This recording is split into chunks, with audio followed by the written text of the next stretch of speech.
ડભોઈ વડોદરાની વાત કરીએ તો ડભોઈ વડોદરા રોડ પર એમજીવીસીએલની બેદરકારી સામે આવી છે તો રસ્તા વચ્ચે ઊભા કરેલા વીજ થાંભલામાં રિક્ષાનો અકસ્માત થયો છે તો પલાસવાડા પાસે અકસ્માતનો આ બનાવ બન્યો છે। બે લોકોને ગંભીર ઈજા પહોંચી તો અકસ્માતને પગલે 3 કિલોમીટર લાંબા ટ્રાફિક જામના દ્રશ્યો પણ સર્જાયા। તો છુછાપુરા ખાતે મેળામાંથી છૂટક વેપાર કરી સામાન ભરી જતા દરમિયાન આ બનાવ બનવા પામ્યો હતો। એમજીવીસીએલનો જીવતો વાયર મુખ્ય રસ્તા પર પડતા લોકોમાં ભયનો માહોલ સર્જાયો છે।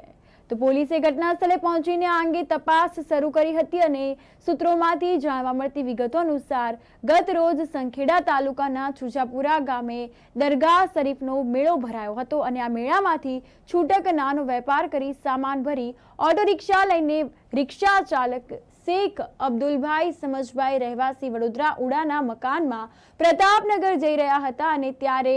તે દરમિયાન ડભોઈ તાલુકાના પલાસવાડા ગામ પાસે રસ્તા વચ્ચે ઊભા કરેલા વીજ થાંભલા સાથે ઓટો રિક્ષા અકસ્માત થતા બે લોકોને ગંભીર ઈજાઓ પહોંચી હતી, જ્યારે કે એમજીવીસીએલ વિભાગની બેદરકારીને કારણે પસાર થતી વીજ લાઇનમાંથી જીવતો વાયર તૂટીને મુખ્ય રસ્તા પર પડતા લોકોમાં ભયનો માહોલ સર્જાયો હતો અને 3 કિલોમીટર સુધીના ટ્રાફિક જામના દ્રશ્યો પણ જોવા મળ્યા હતા। જ્યારે કે પોલીસને આ અંગેની જાણ થતાં તાત્કાલિક ઘટના સ્થળે પોલીસ પણ પહોંચી હતી અને આ અંગે કાયદેસરની આગળની કાર્યવાહી હાથ ધરવામાં આવી હતી।